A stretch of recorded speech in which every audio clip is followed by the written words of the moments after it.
baby. We in here, yeah, we in here, 'cause we been. Y'all better get comfortable with saying black. We in here, yeah, we in here, 'cause Black versus the Board of Education. we came here, three of us now. We in here, yeah, we in here, 'cause we came here, three of us now. And you know, and we don't ever go forget because we been here. That's why we are indeed a whole mood. That's it. Hello and welcome to another episode of Black versus the Board of Education. My name is Miss Laureen and I welcome you into this space. Today we are going to be talking about the silent struggle, understanding bullying and its consequences. Now, I don't know if you all have heard, there is a story coming out of Frisco, Texas, where a student lost their life allegedly due to bullying. I'm saying allegedly because I don't know all the facts and I'm not in Texas, but I can only tell you what I've read on social media. We will explore the lasting impact of bullying on individuals, schools, and communities, discussing the warning signs and the role of bystanders and the importance of intervention. And I don't know how many has anybody seen this story that's been circulating on social media since last week? No? I haven't. Okay. And I guess I should let y'all know who's in the building, huh? So before I tell you guys about the story that I've been following, let's go ahead and pull Melissa up and let's get her introduction, and then we'll move to the side of the table and we'll get this conversation going. Hi, everyone. My name is Melissa, and I'm super excited to be here today. Well, welcome back. I missed you last week. And your hair is rocking. I love it. I love it. Yeah. Across the table from me, young sir, what is your name? My name's Bryce. I'm back for another meeting. I'm happy to be back. I'm happy that you're here too, because I want some of your perspective, because you're the only one on the school campus right now, part of our cast. So we're going to be coming to you often. And right next to you is? Yeah, Mr. Fox. How's everybody doing out there? Happy Monday. Happy Monday indeed. So you guys haven't been following the story, but I've been following this story. It happened in Frisco, Texas at a track meet where two twin brothers approached a kid under a tent. Now, my understanding is under these tents, any student can sit under them because they are furnished by the school district. But this boy is sitting under the tent, and the twins approach him and tell him to move. And he tells one of the twins, touch me and see what happens. And so they proceeded to touch him, and he said, punch me and see what happens. Allegedly, this is what the little black boy says to these white twins. Now we're being told, I'm reading that he was jumped. And because he was jumped, and this is not the first interaction that he's had with these two boys, but this one ended fatally with him stabbing one of the twins in the heart. So the conversation about bullying has come up. And there are a lot of comments back and forth about, how the schools don't intervene. People are asking where the coaches were, where the other adults in attendance were, why these white twins felt empowered to go and remove somebody from the premises. And this little boy, the black boy, he is an honor roll student. He has not been in any interactions or altercations on campus, but these twins are quote unquote known bullies. And so I'm just going to put that out there. When it comes to bullying, what are some of the early warning signs that folks should start to pay attention to? Bryce, what are you thinking? I'd say some of the early warning signs I'm gonna do it from a parent perspective. I want you to do it from your perspective. I'd say the early warning signs are, let's say I'm like walking around and I kind of seem more defensive, instead of being more open with everyone around. Because when you say defensive, are you communicating withdrawn? I'd say, yeah, like not wanting to be around people. Because when I have been bullied at one point, I wanted to stay more in like my own little bubble instead of really interacting with other people, because I felt like it would just lead in more bullying if I went to others for support about it. Okay. That's how I feel about it. Melissa. So I can speak from personal experience because I've been bullied before when I was younger. And so I think some of the early warning signs, especially as a student, is like, and I know you said he had interactions with the twins before, so I'm like kind of wondering about that too. But well, I can tell you what I read. I read that they were harassing his girlfriend. That they pulled up on him and they got into a fight with him and they broke his phone, stomping on it. And so um, this was a continuation of that type of behavior, is what I'm reading. Yeah. So when you're saying that there's like this repeated like interactions, that's one of the warning signs. Like in my head, like sometimes it starts as little things like picking with someone in class. So like definitely one of the biggest things for me is like the repeated unwanted interactions, and then kind of like breaking down that whole first interaction or the previous interaction into a second point is kind of like picking on people that are related to them or that are closely tied to them. Because what happened to me, at first it was me, and then it started to be my friends, and then I went to school with my younger sister, and then I'm like, it's gonna get to the point where it gets to my younger sister too. So definitely interacting with unwanted interactions, repeated unwanted interactions, as well as people in your bubble surrounding you. Fox, do you agree? Or what do you believe a bully is, or what are some early warning signs that you think folks should start to pay attention to? I have a question for your question. Sure. What's the early warning signs to who? The victim or the bully? I think that I'm talking about students who are experiencing bullying. What are adults or someone close to them, what things should they be looking for that they might not be expressing? A kid being withdrawn. What I look for is a kid being withdrawn, overly eating, overly nervous, overly paying attention in over one shoulder rather than the other, or if not both shoulders, but sometimes they're particularly paying attention over one shoulder, which lets me know you're watching either a direction or door or a person. Standoffish, not in the way of towards me, but towards situations. Like when I'm trying to group them up, and I find out it might be a reason why I can't get this kid in this group. I'm like, we're breaking down in groups of threes, and they're like, I ain't going in that group. Well, it might be a reason why they not want to go in that group. That they bully might be a part of that group, but they know that group is these two people will team up against this one person. Missing things.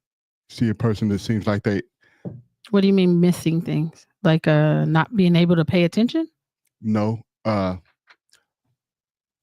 been when we was teaching on the school grounds with the junior high kids. Kids were taking other kids' cool pens, their coat, their beanie. Their kid was looking for something that they normally essentially have, and they'd be like, "Well, where's your kid's backpack? Or what happened to your lunch pail?" Certain things, or just the look of the cry of help. Sometimes it's not hard to recognize the cry of help. It's whether or not you're going to actually answer to the cry of help or not. Right. Physical help. When somebody hasn't verbally asked you for your help, you want to be in the mind state of, I want to mind my own business. It ain't none of my business. But this person that I'm minding my business against and not wanting to interrupt in is 13 or 12 or 14, or in a situation like you just said. Okay.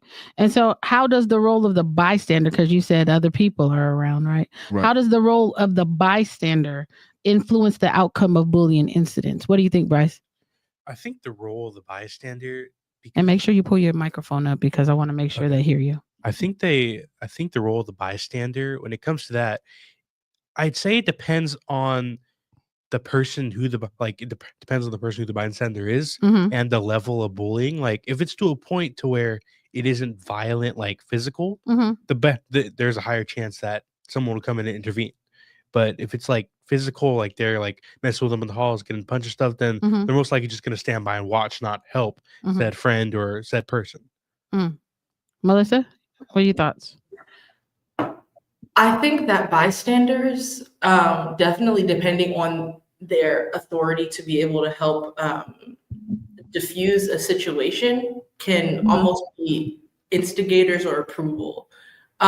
Because in my experience, the bystander was a teacher who continuously allowed what happened to happen, who got complaints from me, and who I told this is happening. And his excuse was, oh, he's a boy, you're a girl, he just likes you. And that's him showing that he likes you. And so by continuously allowing that to happen in his class, he was giving him approval that he could still bully me and mess with me to the point where it did get physical. And I'm like, hey, this is still happening. And by him just saying, oh, you're fine. Like you're basically completely ignoring everything that I was saying. He's instigating and giving this other kid approval to be able to continue to bully me.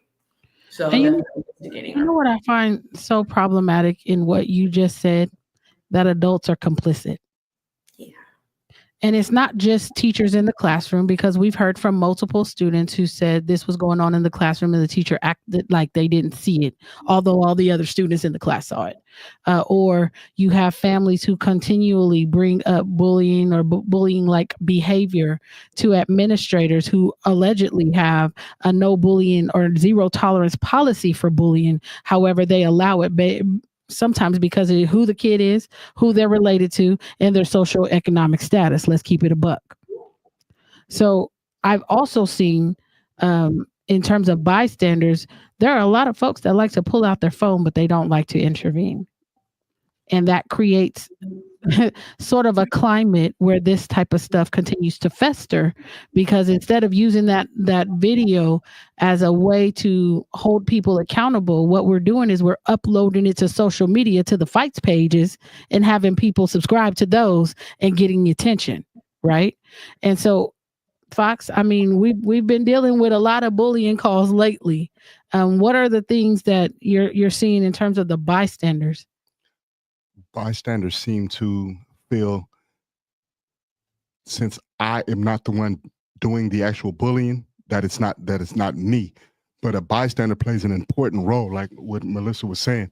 And the bystander doesn't have to be a teacher. The bystander can be just very well of the fact that you know me, you know him, and you claim to be a good person. What's the right thing to do in this situation?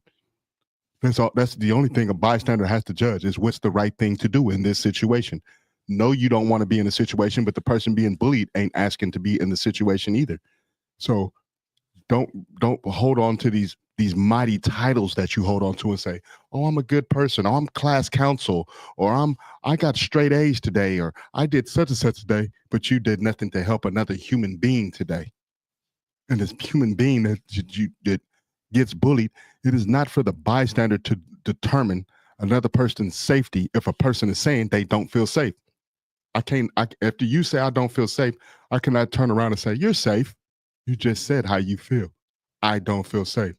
You can look on the people's faces and see the look of terror on their face. You can see when people are shaking, and bystanders should get involved.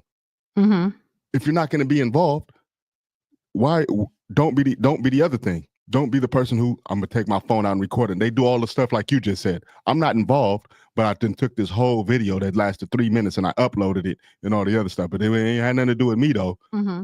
You did everything that allowed the other person to feel he had an audience. You gave the bully an audience by your actions. Right. And I'm going to put this out there, because I think, what I'm seeing with this situation out of Frisco, Texas, is there is this campaign. Normally, the Black student doesn't make it out alive before he's villainized and portrayed as the thug, right?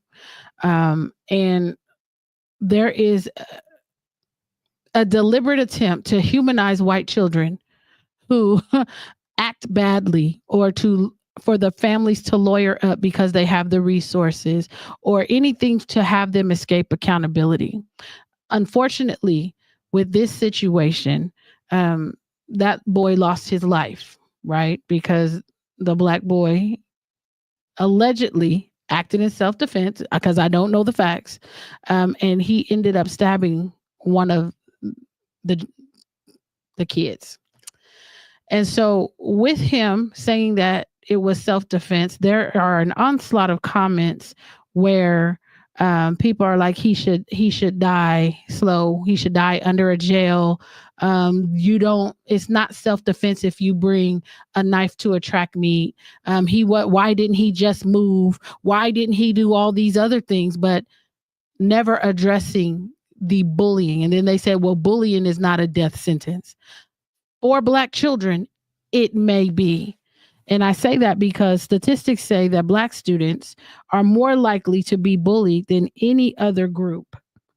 And then it said something to the effect of they are not believed when they, or it's not taken as serious when they are the victims of it, that people tend to turn a blind eye to what they're saying, how they're portraying it, and thinking that they're just, I don't know if they're embellishing, but it's never taken serious to the point of where it's addressed.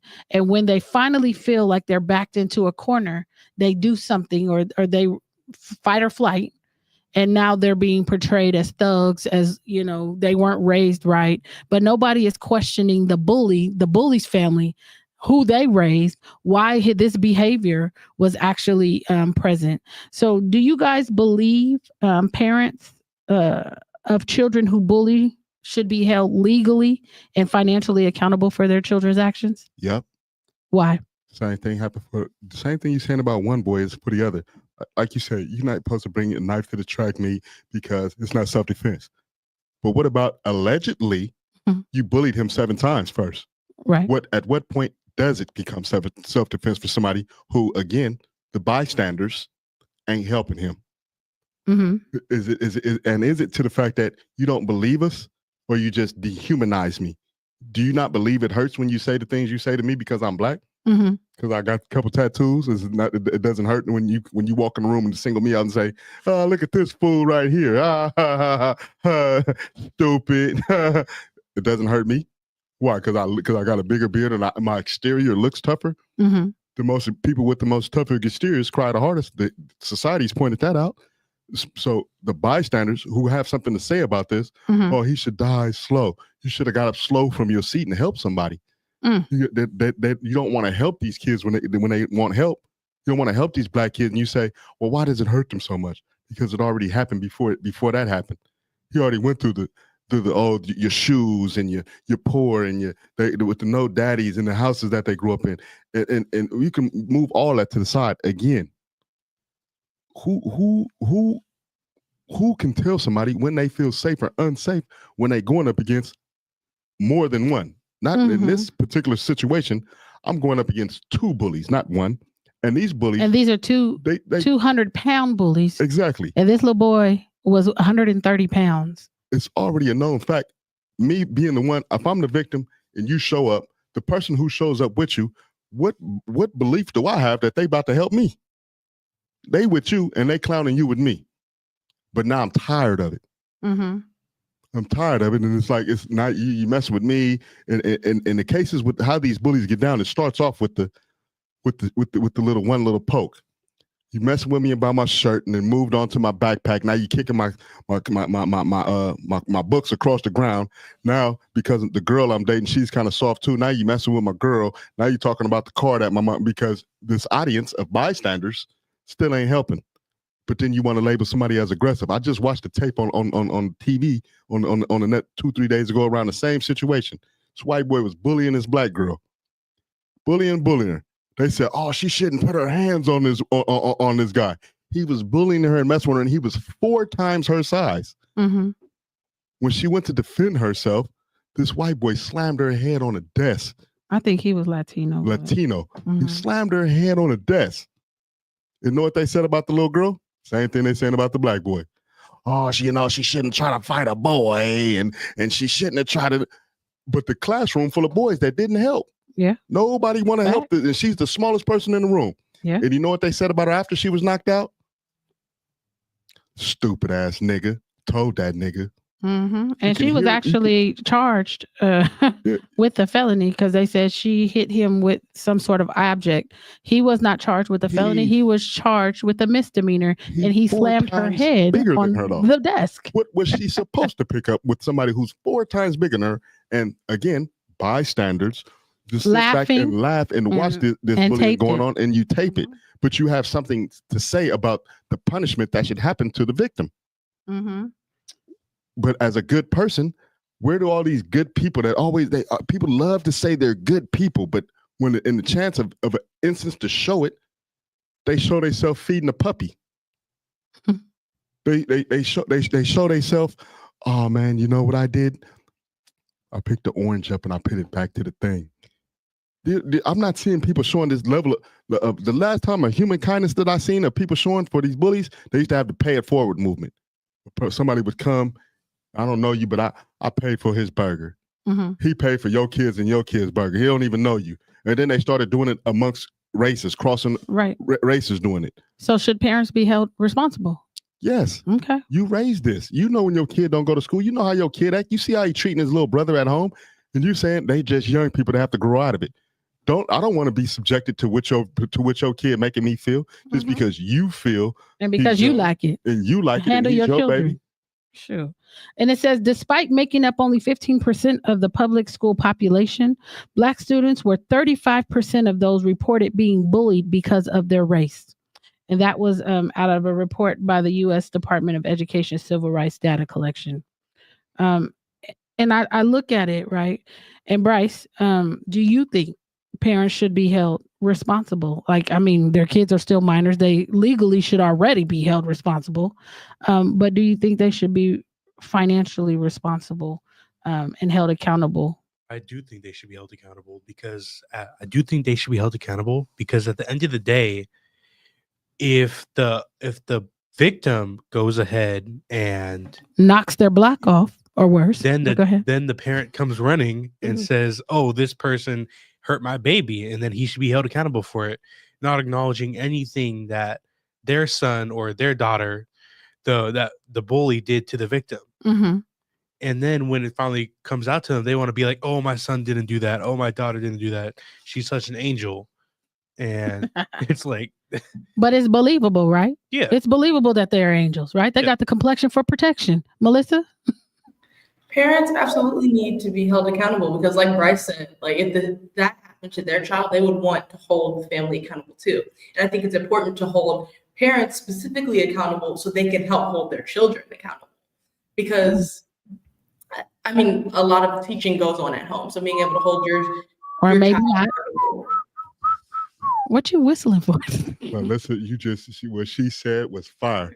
The reason why I say that is because how you gonna hold a child accountable for something that their parents won't be held accountable for? If you look at me in my face telling me this child ain't got a problem, and I'm looking dead at you, and I know he got a problem. No, yes he do. He was just cussing up a storm right before you got in here. No, he don't. He just talk like that sometimes. If you as a mother parent are making excuses for the child ain't learning this from society. He learning it from you. Well, we are our children's first teachers, right? And I respect the parents that we do deal with that come in here and say, "Hey, I'm having a hard time right now." Yeah, he do be incorrect, and I don't know how to correct him right now, or her right now, and I need help right now. Now we're working together.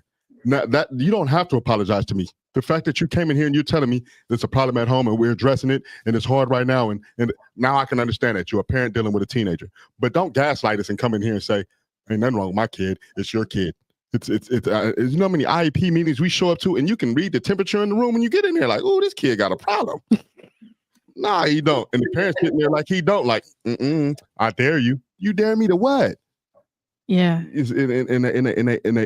the kids, if they're getting it like that from their parent, how accountable can we hold this child to such behavior when the parent is one, not hold the child accountable, but when we do go to hold the child accountable, you in turn go home and unwrap that gift. We give you this gift of accountability. Boom, wrap this kid up nice in it. That kid even agrees, like, you know what? Yeah, you're right. Parent go home, unwrap the whole gift and tell him, "Oh no, and then give them permission to continue to do it again and give them a way out. Well, if they look at you, then you got a right to just onslaught of cuss words at them. No, they don't tell them that. They be like, if they hit you, hit them back. But the book is thrown at our children, right? When they defend themselves, just like this kid has a $1 million bail, right? This kid who stabbed this kid on during the track meet, $1 million, right? Never had an issue to a known perpetrator. These kids continually harassed folks within that school district. but you give him $1 million, they know he can't post that no bail for no $1 million. Most people can't pay bail $10,000. You know what you're doing when you do that. Did they say what he was charged with? First degree murder. Allegedly, right?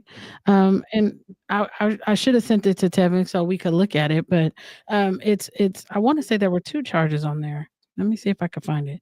But when we're talking about people being held accountable, do schools have a double standard in how they handle bullying depending on the racial or socioeconomic background of the students involved? They do. Yes, they do. They do, definitely. I want to answer that question. Let's get it, Melissa. I have a perfect example too. So I talked about, and this is all within the same year, mind you, that I'm about. So I talked about how I was bullied, whatever. The teacher completely ignored it, wasn't handled until I deliberately had to literally leave class, go talk to the principal, call my mom, bring her. It was a whole situation. In that same year, my younger sister was also being bullied. And because we were on the same campus at the same time, she came and got me one day. She was like, Melissa, this girl won't leave me alone. I just need you to talk to her. Like, I do not feel safe right now. Obviously, our mom is not here. We're at school. I need you to talk to her. I talked to the little girl. I'm like, I need you to leave my sister alone. That was it. I get called out of my classroom because I was messing with a younger kid. And they're like, the teacher came out and was like, you cannot bully these little kids. You are intimidating her. You're scaring her. And I said, but you didn't check with my sister who is being bullied. So in the same year that I'm also being bullied as a Black student, this white girl is messing with my sister as a Black student. And action was only taken when it was me as a Black student trying to defend my sister. There was no violence. There was no attitude. I simply said, I need you to leave my sister alone. That was it. And that was all. But she went and ran and told somebody. And because she was white and I was Black, it became a problem. No, because your skin color is aggressive, baby. No, you know why? Right, you're talking about the same system amongst the same people who are already scared of us. This system is the same system who I'm scared of this kid and I'm already kicking his kids out of class. She complained to somebody who was scared of you. Right. Off top anyway. So now you scared of me. Now you scared of my sister. And now we went to defend ourselves about us being the bullies. And it's, oh my God, how dare we just I was thinking, I can't kick your sister. You know what I mean? That's how these people, that's how they have been operating under this guise. And you deal with these Black children on campus. Keep it, as Lorraine says, let's keep it a buck. Black children on campus who you've enrolled these kids into your campus that you don't like and you're scared of. You physically scared of them. You believe all the things they say about us, Black men, and all that other stuff. And they hit harder and amongst them, it seems to be the darker we are, the more scarier we are. Yep. 100%. You got a beautiful skin color, Melissa, but you're darker than I am. Oh my God, she's one of the real ones. That's how they be thinking. And to them, it's no matter how small they is, what has been shown to them is we buck. We can buck and we can handle it and we can stand it. We duck if you buck. Right. But to them, that extends something like something weird to them, like, oh my God, they can tear the whole room up. What they don't look at is you've been messing with us for 10 days. Yeah. So they see like, oh my God, look how crazy this Black woman went. Well, they never see the action, they see the reaction. You didn't look at the fact that you took her kids, locked her out of her spot, landlord making her sleep with her to get the rent paid. Not only let this happen, now she's just here to pick up her kid from school, and you telling her wait off the school grounds across the street while she blow up. I don't understand what's wrong. All I did is just give her a directive. What authority did you have to give the directive? Who are you? And like you said, hey, my sister getting bullied in that class. Did somebody ask you, excuse me, somebody's bullying your sister in here too? Oh my, can you girls come step to the side? You guys want to come to, let's talk about this. I bet that didn't happen. No, it didn't. They continue to go that way. But let me find out what's going on. What's your sister's name? Right. Which one was it? So no investigation. That's a level of concern. But that doesn't happen. The last time we showed up on a school campus where kids actually actively said they was getting bullied and this was what was happening, it was during Black History Month. And I seen the response. The response was, really? They called you the N-word? take this piece of paper, and next time they call you that, I want you to write it down on this paperwork. Say what he called you, spell it out, and I want you to write. I know that's what right, did Mama. you feel when they called you that? They wanted the kid to become the N-word police, but not address it. Still get called that. You accept it. You take it. And you write it down. You write it down on this paper. We gonna solve that. And go get the rest. Go get the rest of them people that. Mama's in the like chat. She said, "I handled that teacher too. I bet she never said another word to you, me, or Maya for the rest of the year. I told her that she was racist and didn't like my child. We left and never looked back." And I think that a lot of parents are going to have to do that. Congratulations, Tawana. You did what you were supposed to. I think so.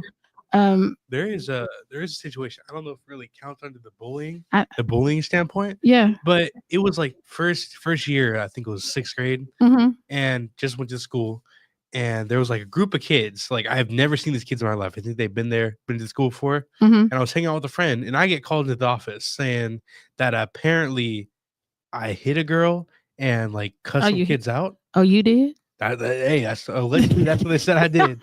And I get pulled up. I talked to the principal. She said, "You know our rules, right?" Yeah. And I repeated like 3 of the rules. Like one of them was like no hitting, no touching. And the other one was like, "Oh, we can't be saying foul words." And my parents come in. She tells my parents I was like sarcastically telling her the rules back. Like I was repeating just because you were telling her the rules. Yeah, so I told her the rules. She said, "Oh, he was repeating the rules, being sarcastic about it," and I got suspended on the first day of school. On the first day of school. I'm sorry, I don't mean to laugh, but it's just I'm laughing because it's ridiculous. Yeah. And it was just so much. And the one friend who's with me who saw everything happen that apparently happened. He said none of this happened. He was just we literally chilling on the grass. And they didn't want to believe him just because there was one person who saw everything that happened. Yeah. So it was. And it's because he was your friend, right? Yeah. That's why they didn't believe him. But normally what they would do is they would go find allegedly some witnesses and make them write a statement because that's investigation on the school campus. And then they would take all these statements and then they would come up with what they think happened. My question would be, where was the adult supervision? Yeah, they were all in the cafeteria. Let me put it that way. They should have been outside before before they came to get you. Somebody should have been outside witnessing allegedly you do all these things. Yeah. But because nobody was outside and they could make something stick. And I'd be wondering if they have quotas on school campuses, like the police have a quota of how many people they need to arrest for the month. I'd be wondering if they have quotas on school campuses to where they have to justify their pay by having so many suspensions. Because they quota is something else. How many of these can I shut down? Or break their spirit? I bet 30 of them came through the door. That's too many. We got to break the spirit of at least 17 of them. We'll start off with that one right there. Yeah. And I'm talking about, I know we're talking in the context of racial bullying. However, bullying period, because I know we have that one situation on the, is that a junior high or an elementary school campus where that girl is bullying the boy and then broke his nose. And they're not holding her accountable because they've labeled him as a problem child. Is that not a form of bullying from the adults though? I think it is, because that's why I'm ready to have a conversation. I'm starting to notice with these teachers, they bully through their pencil and they bully through their actions. Yeah, they do. I'm gonna sit you next to the big boy. Yeah, because of what I think about you. I think that you're a loudmouth, so I'm gonna sit you next to Mr. Crazy over here. I think you think you're a real crew today, Miss Little Lucretia. So we're gonna sit you in the midst of Emily, Brittany, and Jennifer. They'll break that cute spirit up out of you real fast. Well, I think that you two think you're tough. So you think they intentionally set you up? Correct. And in that's their a form of bullying on that form. And then they do other things to be able to bully you or doing things like that. I'm bullying you because I'm asserting my authority to your parents. He's reading the rules back to me real like sarcastically, like, it was. Did you know what sarcasm was? No, I knew what it meant. It was like, I can't talk back to my parents because I'm going to get myself in a deeper hole. So like, I didn't really say anything about it. And it's like, it was like all happened at once. And it was like, I just met you guys and you guys are just like going off on me like this. So let me ask you something. With that particular experience, did that change your interactions on that campus moving forward?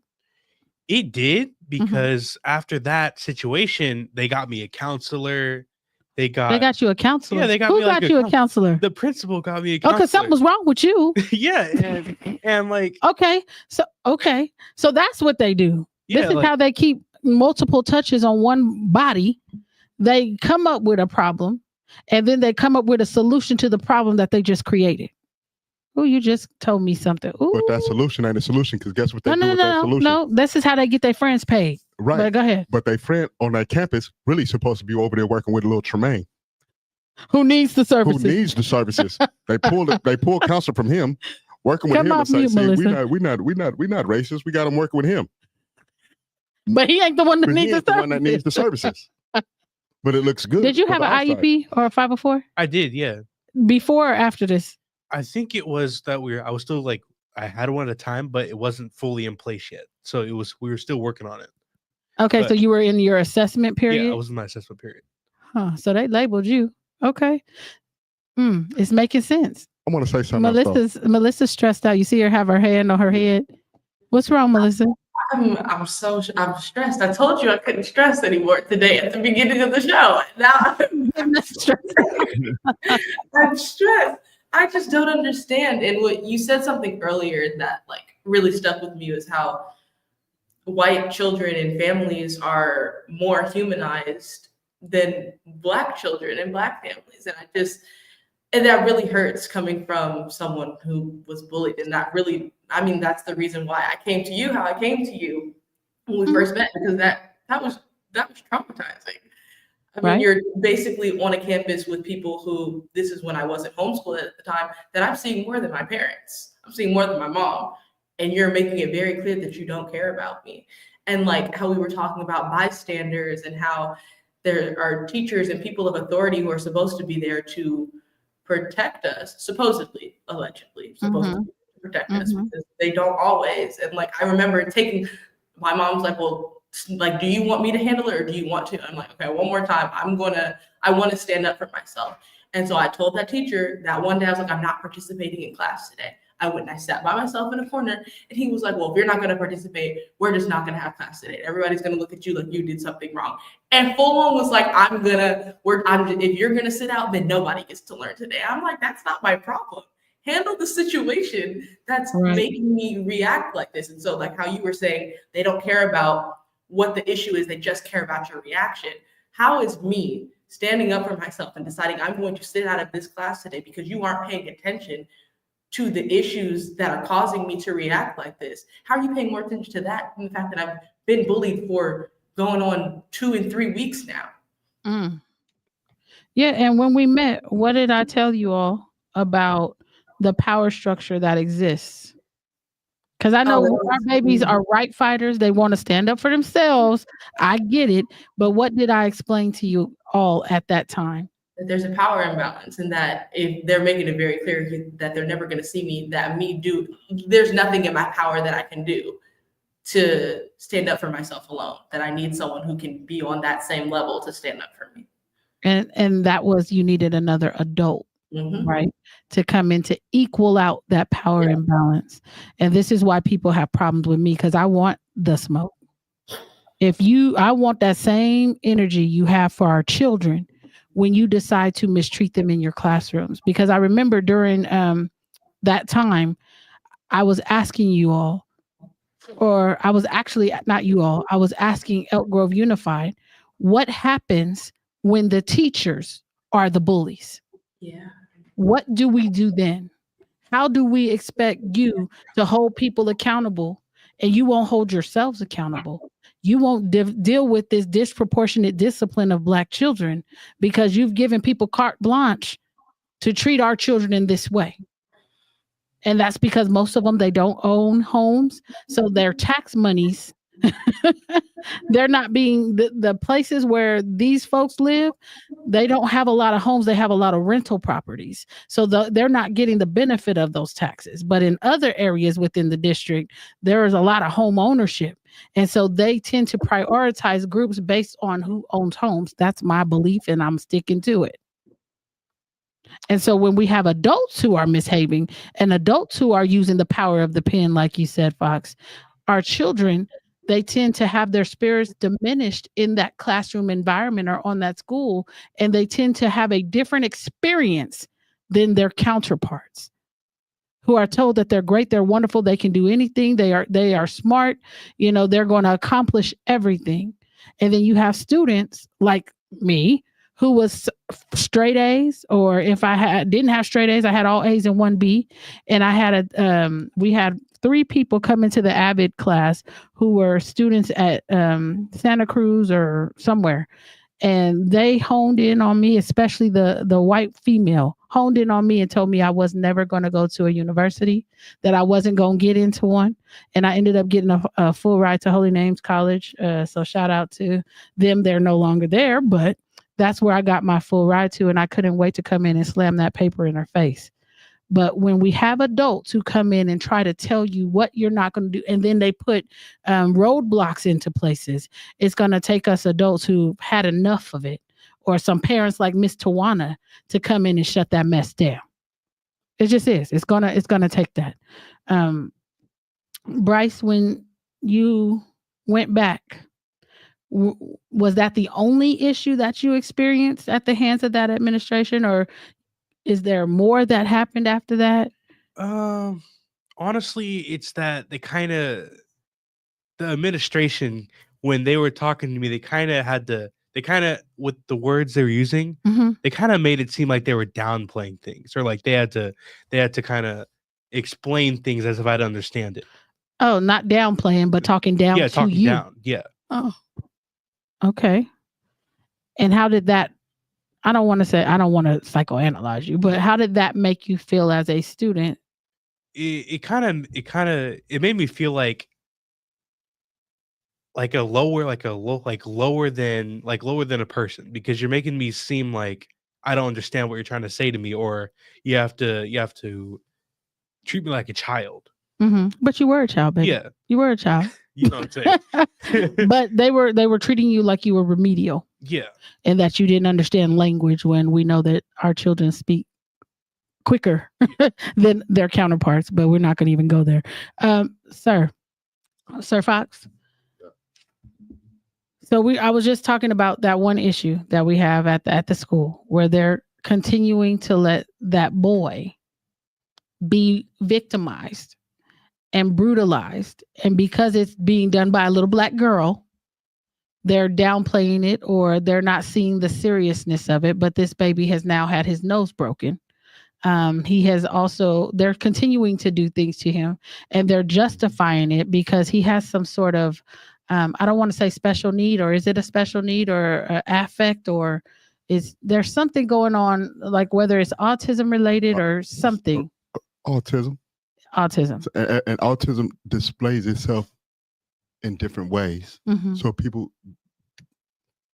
who do not have the education level to diagnose somebody come out and say, this is what autism is. You're just the receivership of the IEP paper. This is what they're telling you how to respond to somebody. But the administration that this kid is with has decided to say, well, he's not doing this. I think he's just acting weird. The paper says he has ADHD and he has autism. This is how we do it. Well, he's not doing what Jeremy does. That's how he. It's not a one size fits. It's not a one size fits. And because of that, they have chosen not to respond in a way that they would had it been any other child. Right, because he's normal in this area. He has ADHD, but he can play sports. It's like, oh my God. Like I said, to me, in my experience, what I've read and the way I've noticed a lot of these kids with the diagnoses they have them and they're displayed in different ways. Yeah. A kid might have Tourette's and can ride a skateboard, versus this kid might have Tourette's and he might be schizophrenic as well. This kid may be ADHD and can't hold a conversation, but can color very well. Color and paint and can draw. Versus this kid has ADHD and they can't sit still. Right. You know what I mean? So they display it in different ways. And then the person who's in the receivership of them sometimes tends to believe that this is what their diagnosis is. This is especially if they're book smart. that part, and it's like, man. And that really pisses me off. I'm be honest with y'all. I've sat in several meetings over the last course of the year, but there was one that happened recently. I was at one of the junior high schools, and on the paper it said that this child had, I want to say ADHD, like you said, but it also talked about how that manifests and what that looks like in this particular child. And just like you said, the lady sitting across from me, well, based on what I've, researched, I'm like, well, have you ever met them? No, she had never met her.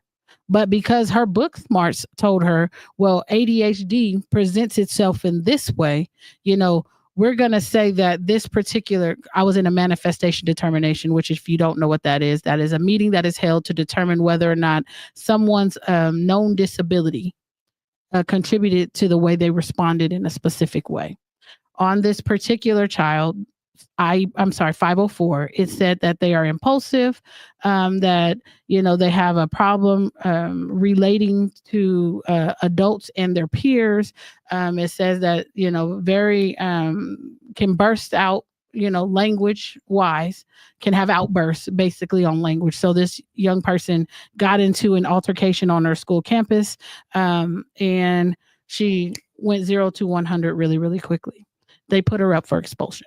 So I'm attending this meeting and I'm like, well, if the stuff is written down, I'm not going to go off what you're trying to tell me. I'm going to go what's written on this document. This is the parameters in which we're operating on. And if these are the parameters that we're talking about, then we have to stay within this context. And if that's the context, then yes, this is a manifestation of the disability. This woman argued me down and I went toe to toe with her. But at the end of it, I figured out that there was nothing she was going to do to change it because she's made up in her mind, or the school has made up, they don't want that child on that campus anymore.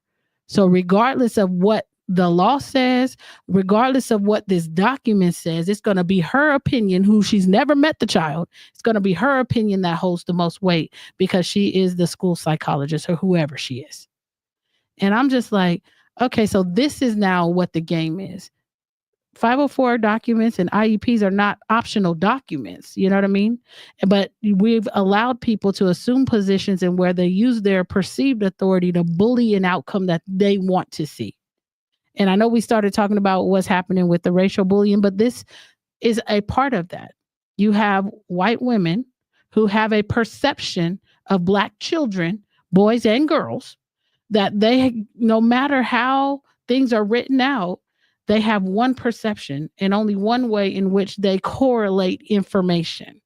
And they don't have this particular woman didn't have the ability to think outside of the box, nor did she have, I don't want to say the gumption because that's too nice of a word.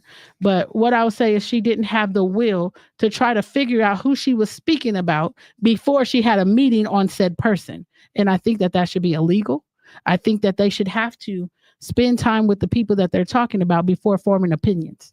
That's just my thing. No, that's what I've noticed them do. What? In situations like what you were just talking about with him when you said, well, you are a kid. I've caught them doing this. And I had to tell the child, don't pay that no attention. But what they do is, they wait before the parent or somebody else of authority comes in the room. They do talk to the child like they're a baby. Well, no. And he could have said a baby, but he said a child. Because to him, when you're talking to somebody who's, I'm 14, that's not the correct wordage for them. I recognize you as a child, but the person of adult doesn't have to actually talk to them and say, oh, Bryce, am I going to have to hold your hand now and put your finger on here and show you? That's the play button right there. You understand now? Just for now, when I come in the room and he says, man, she in here treat me like a baby, man. That's what I'm to understand. It's not that and the teacher gets to say, well, he is young. Right. No, you put him in a place of demeaning him of what he saw. Now, here's a boy who's been being told, you're the man of the house, you're the this and you're that, and you got responsibilities. And that's cultural context, right? Right. So we're expecting them to be culturally competent. But I can tell what you're demeaning towards them and you taking them down. Or I've tired them doing this. As I pay attention to some of these IEPs, I'm listening closer to what the words are. They say, we gave him the 3rd grade test. But he's in 6th grade. Yeah, he did so well. He's so smart. They switching the tests on these kids and using these tests to determine how smart I want to let him be and to survive. And when they want to push somebody forward, they give him the easier test. And they be like, he's doing well on it. when they be wanting to be an a-hole with them, they give them the harder test and then go. And then I just left a campus where they had just said, I'm not going to name the campus because it's too early in it and we're not going to go there. But this is what happened in the room. They specifically picked out all the smart kids, put them in the room, and they giving them college grade math, and they on it. They giving it to them 3 hours a day. They on it. But they also specifically excluded the other underprivileged kids from being in this class. But when you come to the IEP meetings, they say, "Oh well, he can't keep up with his class, and we can't find two." Because the class that is supposed to be in and over there where he can learn, you won't even let him in it. You handpicked these kids out of these classes. Yeah, it goes on through their system. But I did want to say this about bullying. I just want to say,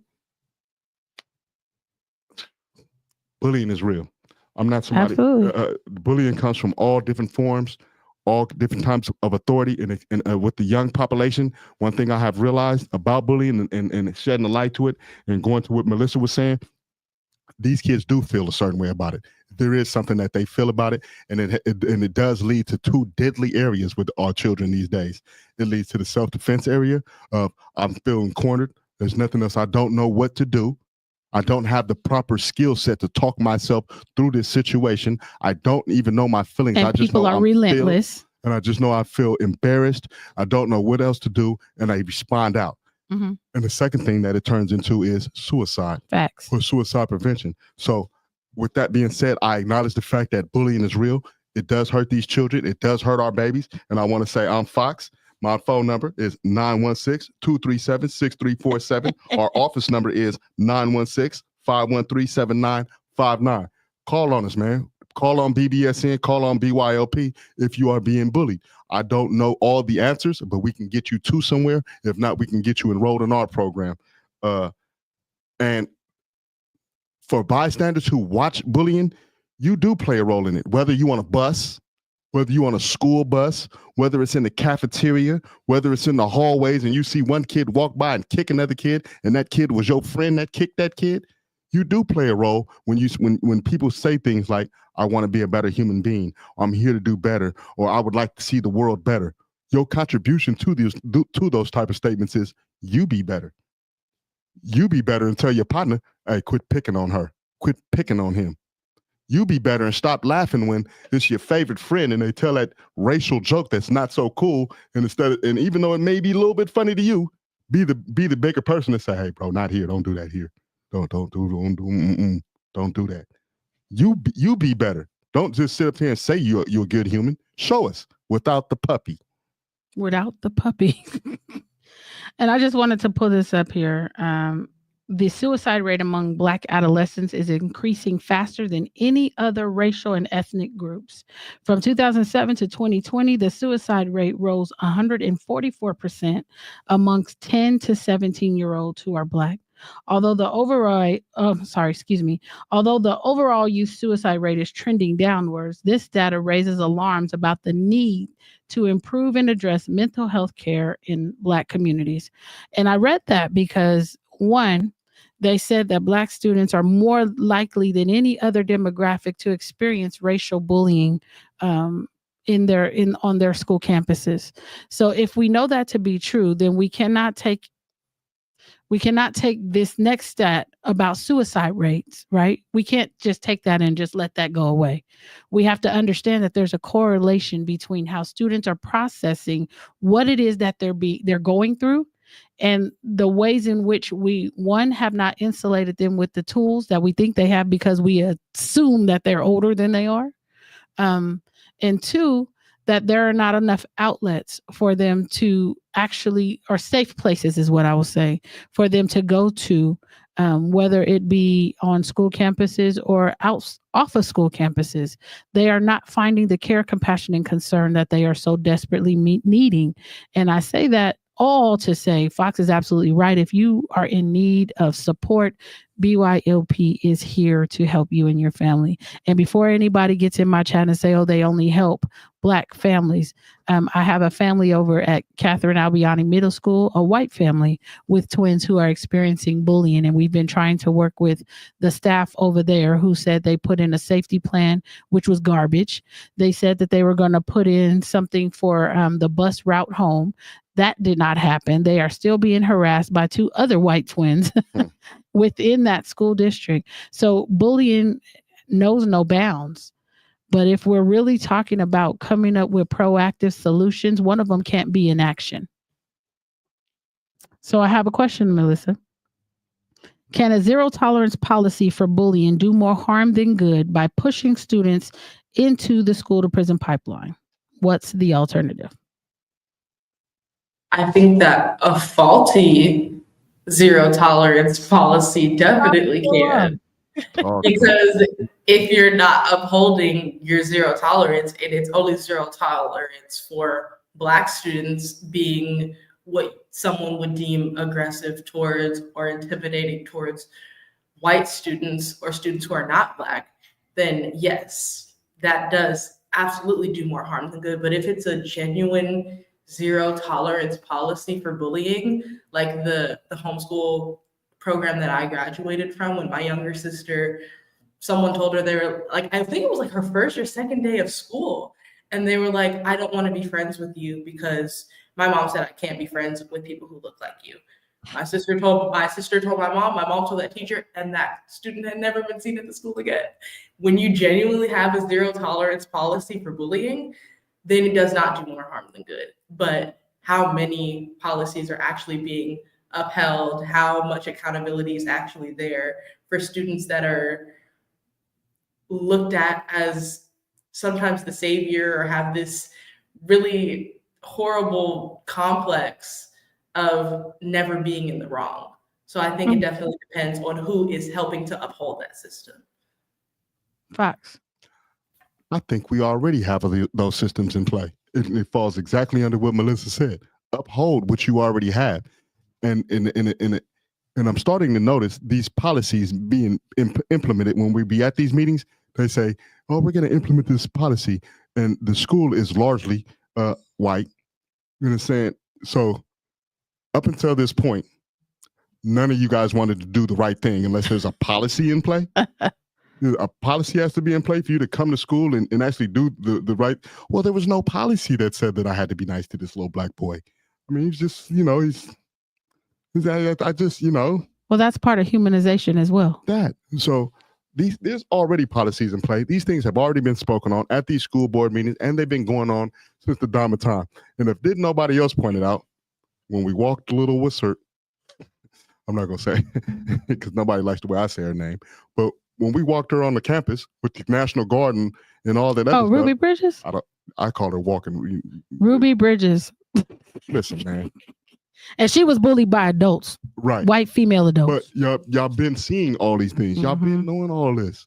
Your policies are in play. As an adult, it's one thing when it's sad when you see a kid bullying another bully, a kid bullying another kid. That's sad. But when an adult is doing it, it's not sad. It's sickening. You're a sick human being. You get glory of setting these little kids back. You get glory when you lie on a little kid. You get glory when you manipulate a situation to win in your adult flavor to take away an opportunity from a minor. That's sick. That's not sad. That's sick. You went out your way to make sure this kid is going to be hurt. This kid is going to have these feelings. And as adults, all adults are not the best at handling emotions and feelings, but we know of them. Mm-hmm. These kids that you harming and taking opportunities from and don't want to listen to, they don't know that. They don't know their feelings the same way you do. They don't know how to feel that and how to work through that. And we haven't taught them. Yep. And if it's your job to do it, then you sit. Well, they would have to know how to teach that. And so now I'm looking at, well, is it that they don't want to, or are they just wholly incompetent? So to answer your question, how are you going to enforce a policy when you don't even know. Well, they enforce it. They just one-sided enforce it because you don't even know how to do it. But that's like almost all the laws on the books. And then for a child, like you say, Melissa goes to school. She being bullied. Her sister being bullied. This situation really happens. How comfortable are you to be able to complain to the next person about a more serious issue? Yeah. How comfortable are you be able to complain about what's going on at home and this or any of these other things when I'm looking at somebody who can't even handle the basics of my needs and make sure my pencil ain't getting stolen off my desk? Yeah. Or I can't get down the hallway without being called these names, or somebody putting their hands on me, or I'm sitting on the grass and now I have to vacate out of all this room. You come right here and now I have to vacate. And I'm letting you know that this is happening. And you tell me, oh, you're safe. Yeah, right. I'm supposed to come back and tell you the next problem I'm having? I'm supposed to tell you, hey, they did it again? Well, you didn't do nothing isn't that what they asked us to do? Isn't that what they asked? Oh, well, when this happens again, you come and tell us. Yeah. But you didn't do nothing the first 20 times I told you. Listen, when you boil the word down to sometimes for bullying, when you're talking to white folks and you're talking about bullying, we talking about the same people 60 years later. We can't get y'all to stop calling us niggas. What you gonna do? No. Let's go a step further. We can't even get y'all to acknowledge that your people been doing things for a very long time and you haven't checked them. You're the master of secrecy. We talking about a nation who then went over and stole people's artworks, rewrote spiritual books, and all, you know what I mean? And again, lack of accountability. And if I've never held anybody accountable, and the only people I think worthy of being held accountable don't look like me, we're going to continue to have this problem. It seemed like they follow that policy of that Willie Lynch letter. Okay, first you bring them in, then you strip them. They followed that policy to the I mean, that was just a suggestion. That was a suggestion, but divide and conquer is real. And I think that I don't know what to tell our parents. Only conversation I have for parents when they tell me about what's going on these school campuses is pull your kids. That's how you protect them. You put them in your house and you keep them. But I know that our community does not have the resources to take all their children out. So because all of them can't take them out, that's what keeps us really, really busy here. But I advocate for pulling our kids from systems where they're not going to be treated with care, compassion, and concern. That's my number one. I'm sticking to it because we cannot have them being the butt of the joke and the target of all these bullying and internalizing that and harming themselves or snapping and harming others. You know what I mean? Like it's a no-win situation. So I got 30 seconds for each of y'all. What are you taking away from this episode? I'll start with Fox since you have to go. To the bystander that watches the bullies, get involved. Get him. My message ain't to the bully. Put them damn phones down. My best to the victim. Call us 916-237-6347. BYLP. We get involved. And to the bystander, do something. Even if it's just yell loud. Let other people go, hey, stop. Do that. Get up. Make somebody else stand up and do something. I'll pick up something and pop them upside the head. Stop that foolishness. Anyway, Bryce. I'd say we have the policies in place, but we enforce them at the wrong times. Like all schools, I think that all schools have that policy in place, but they wait till the bullied snap and then enforce it. Well, they hold they hold the victim accountable for snapping on the bully. Yeah, the bullied. Yeah. I agree. Melissa? Just do better. Everybody just do better, please. Just do better. That's so sweet. I remember I came to one of them rooms prepared, and I remember one of the administrators called me a bully, and I had to help him out. I said, I'm not a bully, I'm prepared. And when you come after one of our kids, you have to understand you're going to meet the prepared Laureen, right? And they use that. I think that word is used too lax sometimes, and it's losing its real meaning. Understand that folks who are being bullied, they really have there are real implications to that type of behavior.